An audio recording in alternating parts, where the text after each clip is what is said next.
guys, welcome back to my channel Automagical Economics and it's me Anita. और आज का हमारा टॉपिक है central problem of an economy. सबसे पहले है वैसे तो सेंट्रल इकोनॉमी के अंदर बहुत सारी प्रॉब्लम्स होती हैं, बट ये जो 3 प्रॉब्लम्स हैं ये मेन प्रॉब्लम्स हैं, जो है what to produce, how to produce and for whom to produce. What to produce means क्या उत्पादन करें, कैसे उत्पादन करें और किसके लिए उत्पादन करें। तो इससे पहले कि मैं आपको पहला टॉपिक पहला जो प्रॉब्लम है उसको डिस्कस करूं, मैं आपको एक एग्जांपल देती हूँ। एक बच्चा किसी कंपटीशन में फर्स्ट आया, उसने अपने घर पे आके अपनी मम्मा को बोला, मम्मा मुझे प्राइज़ मिला है तो मुझे ट्रीट चाहिए, आप मेरे लिए पिज़्ज़ा बनाओ। अब घर पे जो वेजिटेबल्स थी वो काफ़ी लिमिटेड अमाउंट में है, तो मम्मी ने बोला बेटा पापा के लिए सैलेड बनाना पड़ता है, तो वेजिटेबल्स कम है तो आज पिज़्ज़ा नहीं बनेगा, नेक्स्ट डे बनाऊंगी। बट बच्चे ने बोला नहीं, आपने मुझे प्रॉमिस किया तो आपको पिज़्ज़ा आज ही बनाना पड़ेगा। अब मार्केट नहीं जा सकती, मार्केट बंद है, वेजिटेबल्स अवेलेबल नहीं है ज़्यादा, तो वो है लिमिटेड रिसोर्स मम्मी के लिए। अब उस लिमिटेड रिसोर्स को मम्मी किस तरीके से यूज़ करेगी कि सैलेड भी बन जाए और पिज़्ज़ा भी बने। तो मम्मी ने हाफ जो वेजिटेबल्स थी उसका सैलेड बनाया और हाफ वेजिटेबल्स का पिज़्ज़ा बनाया। तो ये मम्मी के द्वारा उन रिसोर्सेज का जो लिमिटेड थे वेजिटेबल्स, उनका एक बहुत अच्छे से यूज़ करते हुए दोनों चीज़ बन गई। वैसे ही हमारी होती है प्रॉब्लम व्हाट टू प्रोड्यूस एक इकोनॉमी के अंदर। इसके अंदर 2 क्वेश्चंस आते हैं। पहला है what goods are to be produced and second one is in what quantity goods are to be produced. तो सबसे पहले डिस्कस करते हैं what goods are to be produced. इसके अंदर एक कैटेगरी है capital goods and consumer goods. Capital goods means वो गुड्स जो हमारी फ्यूचर ग्रोथ के लिए ज़रूरी है, जैसे कि प्लांट एंड मशीनरी। हम इससे फर्दर प्रोडक्शन करते हैं और फर्दर प्रोडक्शन से हमारा जो फ्यूचर ग्रोथ है वो बढ़ती है। सेकेंड है हमारा कंज्यूमर गुड्स। कंज्यूमर गुड्स वो गुड्स होते हैं जिनको हम आज करंटली कंज्यूम, जो करंट हमारे कंज्यूमर है वो कंज्यूम करते हैं और अपना लाइफ स्टैंडर्ड बढ़ाते हैं। तो अगर हम कैपिटल गुड्स ज़्यादा बनाते हैं तो हमारी फ्यूचर ग्रोथ तो होगी, बट जो आज की जनरेशन है, करंट जनरेशन है, उसको उसका जो लिविंग स्टैंडर्ड है वो लो हो जाएगा। और अगर हम कंज्यूमर गुड्स ज़्यादा बनाते हैं तो जो हमारी फ्यूचर ग्रोथ है वो कम हो जाएगी। तो जो एक इकोनॉमी है उसे ध्यान रखना पड़ता है कि वो इन दोनों गुड्स को इस तरीके से बनाए कि फ्यूचर ग्रोथ भी हो और जो करंट जनरेशन है वो लाइवलीहुड भी अच्छे से एंजॉय कर सके। नेक्स्ट आपके आते हैं defence goods and consumer goods. Defence good आप जैसे नाम से ही समझ रहे होंगे, डिफेंस गुड्स वो गुड्स हैं जो डिफेंस पर्सनल्स या यूज़ करते हैं, जैसे कि आपके टैंक हो गए, फाइटर जेट हो गया, एक्सप्लोजिव्स हो गए, गन्स हो गई, जैकेट्स, बुलेट प्रूफ जैकेट्स हो गई, इनके लिए स्पेशली बजट बनता है। और जैसे ही अब करंट अगर एग्जांपल लेंगे तो आप राफेल विमान है जो अभी इस गवर्नमेंट ने परचेज़ किया है और जिसके बारे में आप जानते हैं काफ़ी अच्छी तरीके से, अगर आप थोड़ा अपडेट रहते हैं, न्यूज़ वगैरह देखते हैं। तो ये सब आते हैं आपके डिफेंस गुड्स के अंदर, जो वो भी ज़रूरी हैं एक इकोनॉमी के अंदर। और सेकंड आपके आते हैं कंज्यूमर गुड्स, जो आपको पता है जिन्हें हम फिनिश्ड गुड्स भी बोलते हैं, जैसे आपके फर्नीचर हो गए, TV, refrigerator, bike, car, toothpaste, bread, jewellery etcetera. Next है in what quantity goods are to be produced. अब ये जो मैंने आपको कैटेगरीज बताई थी गुड्स की, इनके अंदर डिसाइड करना कि किसको कितनी क्वांटिटी में बनाया जाए। नेक्स्ट आपका प्रॉब्लम है हाउ टू प्रोड्यूस, कैसे प्रोड्यूस किया जाए। यहाँ पे भी आपके पास 2 टेक्निक्स है, एक है capital intensive technique and next one is labour intensive technique.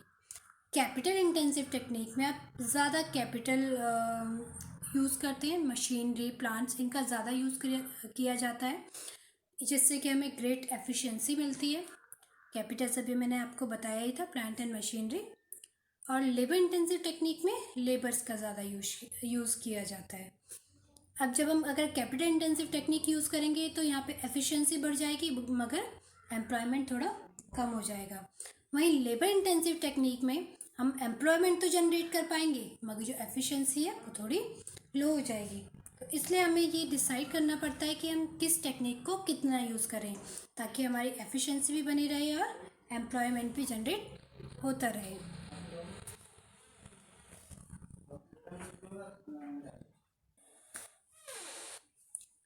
अब नेक्स्ट हमारी है for whom to produce. For whom to produce में बेसिकली दो कैटेगरीज हैं, फॉर रिच और फॉर पुअर।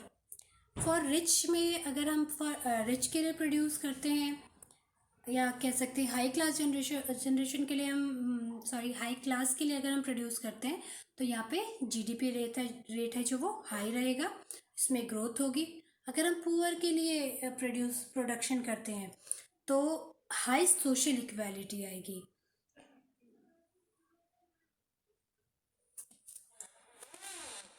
या आप कह सकते हैं choice between luxury and normal goods, या choice between social equality and on the one hand and GDP growth on the other hand.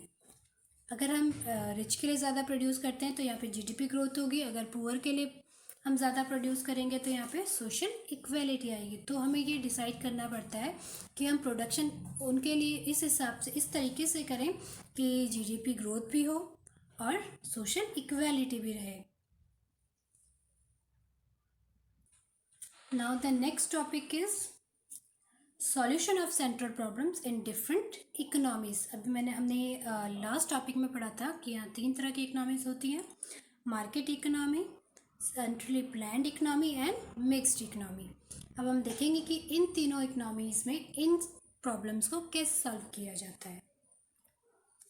सबसे पहला है मार्केट इकोनॉमी, जिसे आप फ्री इकोनॉमी भी कह सकते हो।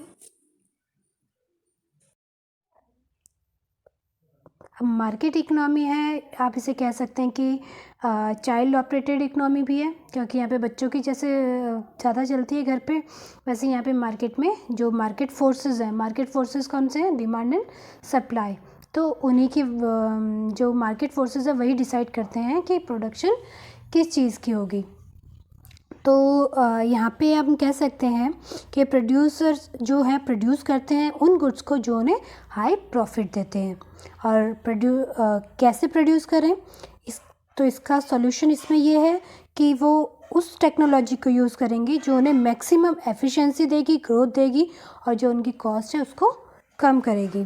और होम टू प्रोड्यूस की बात करें तो for those who can afford to pay high prices, ये उनके लिए प्रोड्यूस करते हैं, जो प्रोड्यूसर्स उनके लिए प्रोड्यूस करते हैं जो प्राइजेस अच्छे प्राइजेस अफोर्ड कर सकते हैं गुड्स के लिए। या आप कह सकते हैं जिन गुड्स को प्रोडक्शन करने से उनको ज़्यादा फ़ायदा होता है, ज़्यादा प्रॉफिट होता है, वो उन गुड्स को ज़्यादा प्रोड्यूस करते हैं, उन कंज्यूमर्स के लिए ज़्यादा प्रोड्यूस करते हैं जो ये हाई प्राइजेस को अफोर्ड कर सकते हैं।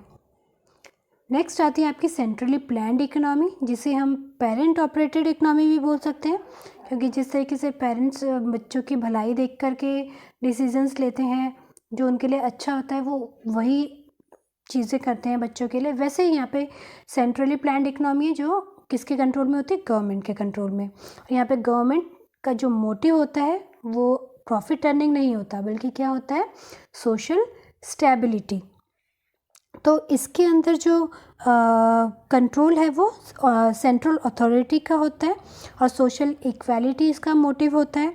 प्रोडक्शन उन गुड्स का किया जाता है जो सोशली मोर डिज़ायरेबल है, यानी कि आप कह सकते हैं कि पुअर्स के लिए ज़्यादा प्रोडक्शन होता है क्योंकि वो ज़्यादा डिज़ायरेबल है। नेक्स्ट है आपका टेक्निक वो यूज़ की जाती है जो टेक्निक्स जो डिज़ायरेबल है, जैसे कि सोशली अगर एम्प्लॉयमेंट की कमी है तो ऑब्वियसली लेबर इंटेंसिव टेक्निक्स का ज़्यादा यूज़ होता है ताकि एम्प्लॉयमेंट को इंक्रीज़ किया जा सके। फॉर होम टू प्रोड्यूस में यहाँ पे जो है वो पुअर सेक्शन के लिए ज़्यादा प्रोड्यूस किया जाता है, जिससे कि सोशल जस्टिस को प्रायोरिटी मिले और सोशल वेलफेयर भी साथ में होता रहे। नेक्स्ट है आपकी मिक्स्ड इकोनॉमी, जो एक इंडियन इकोनॉमी भी एक मिक्स्ड इकोनॉमी ही है। मिक्स्ड इकोनॉमी के अंदर यहाँ पर म्यूचुअल अंडरस्टैंडिंग होती है पेरेंट्स और चिल्ड्रन के बीच में, कह सकते हैं आप, कभी कभी बच्चों की चलती है, कभी पेरेंट्स की चलती है। वैसे ही मिक्स्ड इकोनॉमी में भी market forces as well as government दोनों मिल कर के डिसीजंस लेते हैं। जैसे कि व्हाट टू प्रोड्यूस है, तो market forces as well as social equality दोनों को ध्यान में रखा जाता है। जो प्राइवेट कंपनीज़ है वो प्रॉफिट मोटिवेशन के लिए प्रोडक्शन करती है, और जो गवर्नमेंट कंपनीज़ हैं, गवर्नमेंट अंडरटेकिंग्स है, वो सोशल वेलफेयर के लिए या इक्वालिटी के लिए। जैसे कि स्टील है, क्लोथ इंडस्ट्रीज़ है, ये सब डिसीजंस किस पे लेती हैं? To maximise profit. मगर जो रेलवेज़ है वो गवर्नमेंट की मोनोपोली है, और गवर्नमेंट प्रोवाइड करता है ट्रांसपोर्ट फैसिलिटी एक नॉमिनल रेट्स पे पूरर सेक्शन के लिए, ताकि जो पूरर सेक्शन भी है वो अवेल कर सके उस फैसिलिटी को और यूज़ कर सके। और इसका जो मेन मोटिव होता है वो है social welfare as well as profit maximisation. तो यहाँ पे मार्केट फोर्सेस भी और साथ में गवर्नमेंट इंटरफेरेंस दोनों साथ में चलते हैं। तो ये था आज का टॉपिक। आई होप आपको पसंद आया होगा। If you like it, please like, share and subscribe. Next class में हम यूटिलिटी को डिस्कस करेंगे, एंड इस नोट्स में आपको इसके पहले ही सेंड कर चुकी हूँ अपने लास्ट वीडियो में। So till then, stay safe, stay happy. Thank you.